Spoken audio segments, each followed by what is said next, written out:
কল্যাণীতে এইমসের junior ডাক্তাররাও আজ কর্মবিরতিতে যোগ দেন। এর জেরে বেশ কিছু রোগীকে ফিরে যেতে হয়।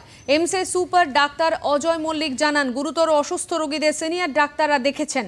যাদের অবস্থা ততটা গুরুতর নয় তাদের কয়েকদিন পরে আসতে বলা হয়েছে।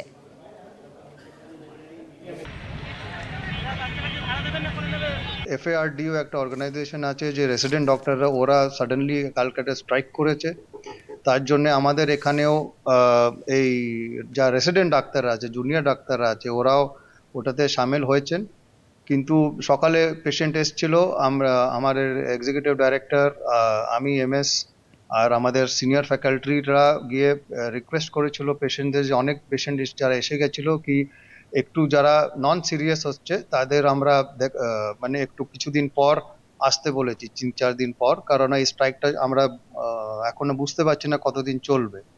কিন্তু আমাদের এখানে যারা ফ্যাকাল্টি আছে, যারা senior faculty, professor, associate professor, additional professor যারা আছে, ওরা সব পেশেন্ট দেখছে এবং নর্মাল যারা পেশেন্ট আছে ওদেরও দেখা হচ্ছে, এমার্জেন্সি পেশেন্টের যেটা আসছে ওরাও দেখা হচ্ছে। যতটুকু আমরা করতে পারছি আমরা করছি।